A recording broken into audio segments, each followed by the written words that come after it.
I had a Persian cat named Lily who often wandered around whenever I wasn't there to stop her.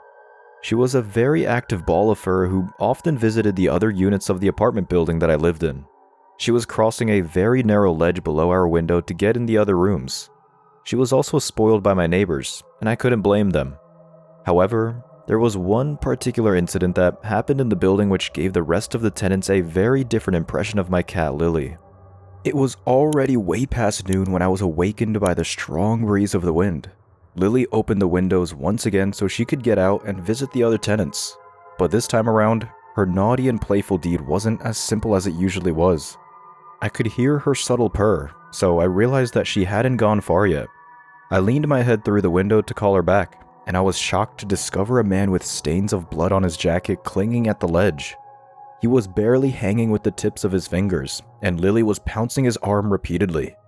I didn't know what to do since it never happened before, but I didn't even have enough time to decide until he suddenly sneezed and fell to his death. When I called the authorities, they discovered that this man broke inside the unit right next to mine and killed the tenant to rob her. He was already on his way to escape when my cat Lily came across him. The poor victim was an old lady who Lily often visited. Unlucky for the thief and murderer, he was extremely allergic to fur. He tried to avoid Lily, but she kept on bothering him until his allergy kicked in. My room was on the 14th floor, and there was no way that he could survive such a fall.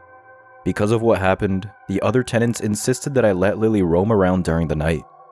A report of a serial killer around our area was all over the local news at the time.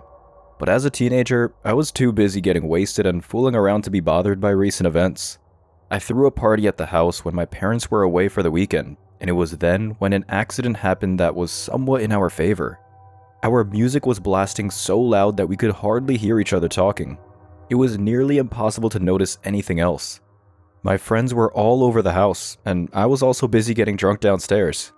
Amidst all the noise, I didn't notice that my friend Mike had brought a girl that he liked, and they locked themselves inside of my own room. As I mentioned before, the music was blaring, and the beat of the songs were pounding our heads while we were getting more and more intoxicated.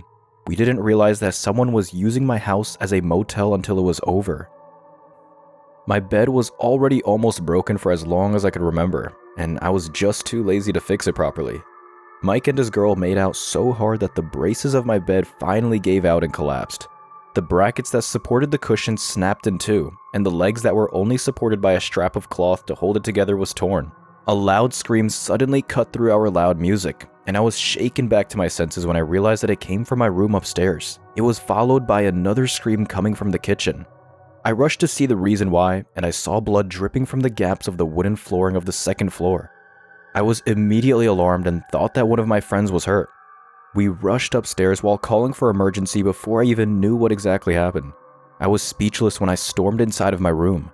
Mike and his girl were standing at the corner with just the sheet of my bedding covering their naked bodies. I was about to yell at them, but then I noticed the puddle of blood coming from beneath my collapsed bed. The other guys helped me lift it up to check if he was still alive, and we were shocked when we recognized who it was. The person under the bed was the serial killer on the news. He was crushed to death when it collapsed. The brackets that snapped pierced through his chest, and the side of the bed frame crushed his skull.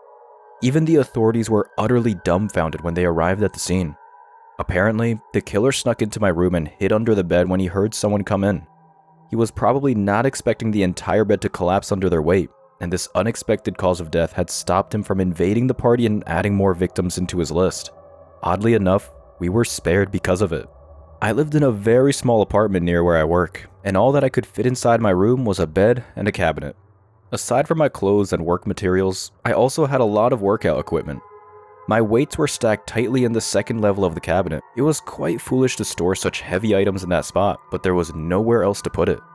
It had already collapsed once, and all that was supporting the level was a golf club unevenly anchored at the corner behind my hanged clothes. During that night, I was called by my boss and was ordered to rush back to the office because of a mistake I made in an important file, and I had to fix it immediately. I already made a few mistakes in the past, and I couldn't afford to lose my job. I was working out prior to receiving the call, and so I just put them away without thinking and rushed into the bathroom for a quick bath. While I was in there, I heard the dogs barking across the street, and as I was about to finish washing up, I heard a loud noise inside my room. Just by the sound alone, I could tell that the second layer of my cabinet had collapsed again. However, what I saw when I came out of the bathroom sent shivers down my spine. My window was open, and there was blood leaking out of my cabinet. I could already imagine what might have happened at that point, but I still couldn't believe it until I saw it. I cautiously opened my cabinet door, and I saw a man covered in blood gasping for his last breath. He hid inside my cabinet and moved the golf club supporting the second level so he could fit inside it. Since I did not have the time to properly arrange my weights, and he removed the only thing that was keeping them up there, all of it fell onto him at once and crushed his head. I called the hotline immediately and told them what happened. They told me that the man who died was a wanted felon. They were pursuing him that night, and he broke into my place out of desperation to hide. Unfortunately for him, he met his bitter fate. He was already done for good when he decided to hide inside a poorly managed cabinet. We were preparing for a vacation out of the country, and my father was grabbing a few things from the basement when my mother suddenly called him to help her with the bags. We were in a rush since the time of our flight was just a couple of hours away, and we had to drive for more than an hour to get to the airport, excluding any possible traffic. When we finally loaded all that we needed, Father put the chains back around the handles of the hatch to make sure that nobody could get inside it while we were away. However, it also meant that whoever got in wouldn't also be able to get out. After a month of vacation, a storm suddenly hit the place where we were staying, and some of the surrounding areas were badly flooded. Unfortunately, all flights were delayed aside from the fact that we had to wait for the flood to subside. We ended up staying there for another month until we were finally able to fly back home. As we were unpacking our loads from the car, Father was greeted by a foul stench of a rotting corpse when he opened the basement to put some stuff back in. Mother screamed at the top of her lungs when we discovered a dead body inside the basement. It was missing a leg. We soon discovered that a murder had occurred in the neighborhood at the same day when we left. A woman was murdered inside his house, and the suspect was her own husband. The authorities came to our house to investigate, and they discovered that the dead body inside our basement was none other than the suspect himself. Apparently, he snuck inside when my father ran back to the house to help Mother with the luggage. Since we were all preoccupied at the time, we didn't even know that someone was killed that day. The only window of the basement was covered with steel rails, and the heavy hatch was securely locked with chains. There was no way for him to get out, and he was trapped inside the basement for 2 months. There was nothing in the basement to keep him alive. All that was in there was nothing but antiques and a bunch of useless things. Without any food nor drinks, he desperately tried to survive. The investigation stated that he tried to dismount the railings using a candle holder in the basement to chip off the cement, but he eventually gave up. When he was starving to death, he used a broken shard of glass frame to cut pieces of flesh from his leg. As days went by, he had already consumed the majority of his left thigh. However, nobody could possibly survive for 2 months without water and food. Perhaps it was by fate that Father left the basement unattended for no more than a couple of minutes, which gave him a chance to trap himself in it. The killer murdered his own wife, and he had a very miserable death in exchange.